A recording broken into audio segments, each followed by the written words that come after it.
So you have spent your whole fucking life holding on to it. You said yes while everything in you screamed no. You swallowed the anger and called it patience. You made yourself smaller so nobody in the room had to feel uncomfortable.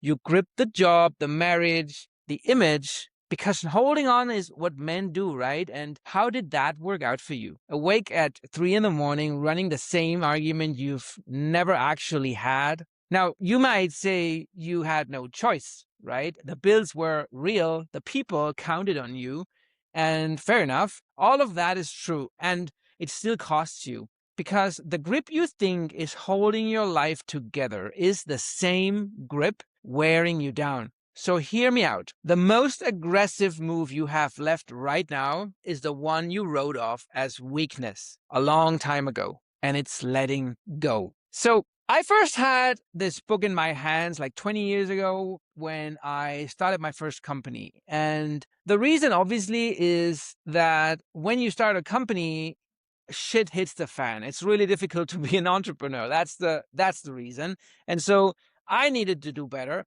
And in my opinion, entrepreneurship is just self-improvement on steroids. And so I found this book from David R. Hawkins, Letting Go, and it's a game changer. It's a spiritual manual to conduct yourself in a more effective way in this world. It's actually a spiritual book, but it's more than that. And so I want to walk you through some of those concepts in a different way and how I interpret those.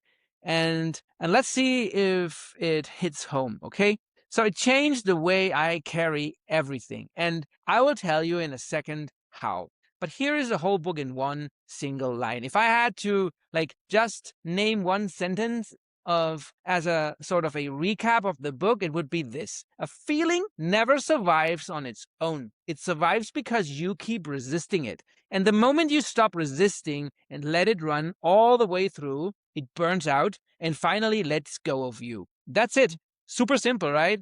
Well, we all know that's not true. It's super hard to do, but let's just dive into it. Now, I know how it lands. Letting go sounds soft. It sounds like the man who quits, who goes limp and lets life run him over and calls it peace, right? And yeah, you might be actually half right. There is a version of letting go that is nothing but giving up. It is weak. You should not want no part of it. But that is not this, okay? This is not the white flag. This is what a man does with a feeling he cannot get rid of, and it's the most violent thing you can do to that feeling, because it's the only move that ends it instead of keeping it alive. Here is the cut that changes the whole problem. There is the feeling inside you, and then there is what you do about it outside in the world. Those are two different things, right? So they only feel welded together because you have never once let them come apart. You have spent your entire fucking life treating your feeling like enemies to be beaten. They are not the enemies. They are fires. And a fire only cares about one thing, and it's fuel. As long as you feed it, it burns. Cut the fuel and it dies. It has no vote in that matter. It's not even philosophy. It's just fucking physics. So watch what a man actually does when a fire breaks out inside him. He has only 3 moves, and every one of them fails. The first one is to seal the room. He feels the anger, or the fear, or the grief, and he clamps down, jaws tight, chest locked. Nothing gets out. He calls this control. But a sealed room does not put out the fire. It starves it of air until someone opens the door, and then it explodes. Firefighters have a word for that. It's called backdraft. The fire you thought you smothered was waiting there the whole fucking time. It comes back as a temper and you cannot explain, as a knot in your gut, as a pain that settles into your lower back, and a heart that will not slow down at 3 a.m. while you stare at the ceiling. He did not master it. He just buried it alive, and it kept breathing. The second move is to throw fuel on it. This is a man who vents. He calls his body, and then he relives the whole thing. Beat for beat, he lets it out loud, and he feels productive. like it's finally doing something. Well, he is, right? So he's feeding the fire. Watch a man who has complained about the same person for 10 years and note how he looks actually angrier at year 10 than he was on day 1, because he has tended that fire like it was sacred, right? Blowing on the coals every time they dim. Venting does not empty the tank. Venting is a pump. The third move is to walk out of the room, completely escape the phone, the drink, the extra hours at work that everybody praises him for. It is right there waiting when he comes back every single time, because you cannot outrun something burning inside you or your own chest. You just carry the fire to a new room. 3 doors, and all 3 open into the same locked room. So a man rotates through them in his whole life and calls that exhausting loop coping. It is not coping. It is the 3 ways of keeping the same fucking fire alive. And you did not invent those 3 moves. You were trained into them. You were told as a boy that a man does not cry. So you learned to seal the room before you even could tie your fucking shoes. You watched older men blow theirs across a bar and call it honesty. You watched them drink theirs down in the garage and call it winding down. Not one man in the whole chain ever let a feeling burn all the way out in front of you. So not one of them could hand you the skill. You inherited a house full of smoldering walls and a lifetime of practice hiding the smoke. And somebody called that manhood. It was never manhood. It was just a fire nobody knew how to put out. So here is the 4th way. Here is the way of letting go. It's about surrender, or as David Hawkins calls it, to relinquish. The one no one teaches men. You let it burn, all of it, at full strength. And here is what that is from the inside. The feeling lives in your body, not in your thoughts. A pressure in the chest, a heat in the face, a weight low in the stomach. Find it. Drop the story wrapped around it. Then stop bracing and let it get as big as it wants to get. You're letting it run all the way up with nothing added and nothing resisted. And your body does the rest. The adrenaline and the cortisol have a natural arc. The charge rises, it peaks, and it falls on its own if you let it finish. Resistance is the one thing that freezes it in place. Stop resisting and it burns off in a couple of minutes. Here is a detail any man who has worked around fires knows in his hands. The fire that burns hottest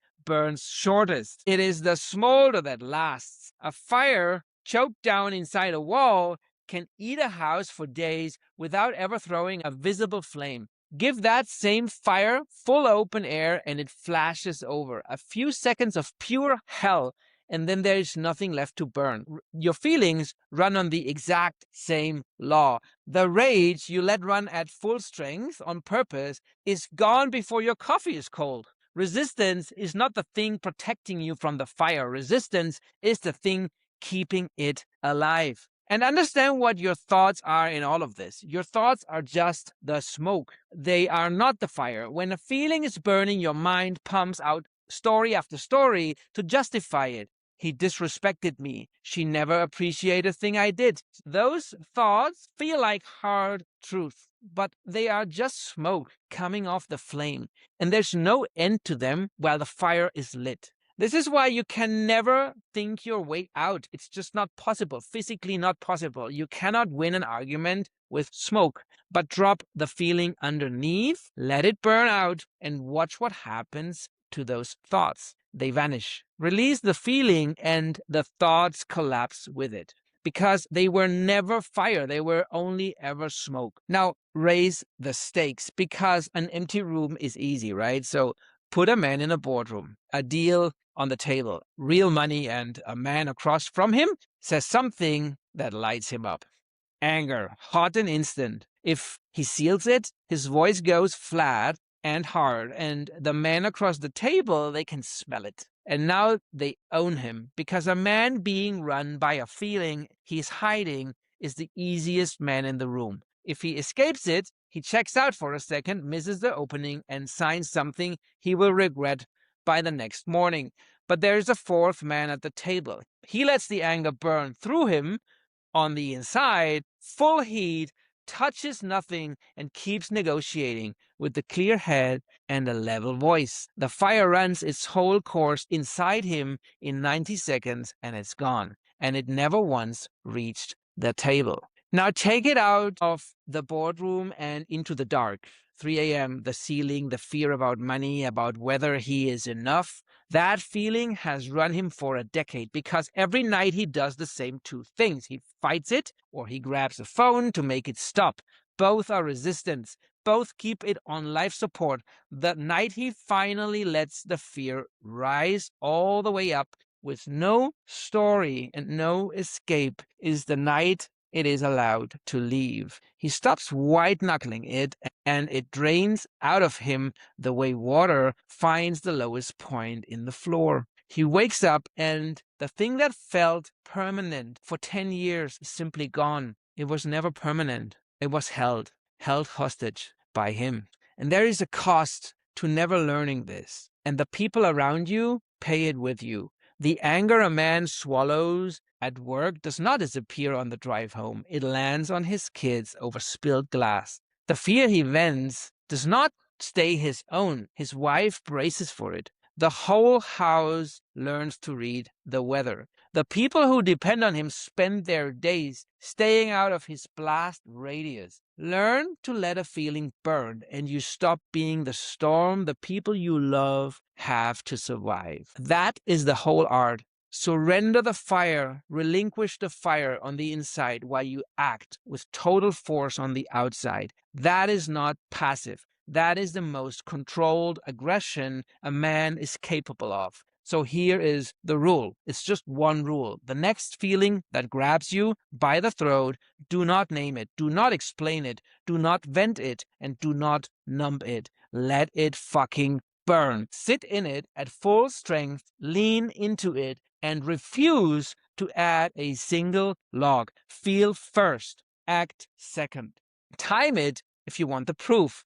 You will feel it crest, then die, and you will walk out lighter and sharper than the man who spent 10 years standing guard over the same fire. And understand what you're actually killing when you do this. It's not the feeling. The feeling was never the enemy. You are killing the resistance to the feeling, and the resistance was the entire prison all the time. The fear of the fear. The anger about the anger, the second layer, the fight you pick with your own insides. It was what has been running you for so many years. Drop it, and then the thing underneath has nowhere left to stand. Do that enough times, and something changes in how you carry yourself. You stop being afraid of your own anger because you have watched it burn out in your hands, and it costs you nothing.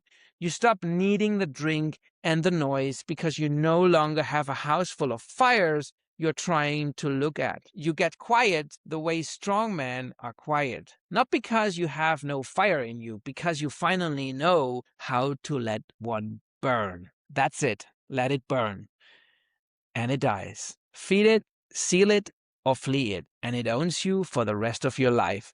The most aggressive move you have is the one that looks like surrender, because it is the only one that cuts the fuel. So ask yourself the honest question: what is the fire you have been fighting for all those years? The one you could have let burn all the way out a long time ago. I go deeper on this on my podcast. I have this channel where I invite founders that have gone through hardship and have overcome their struggles. I would love you to watch that as well. Thank you for tuning in, and leave a comment. I actually read all of those. I also reply to all of those. At least I try. And yeah, thank you for tuning in, guys. See you in the next video.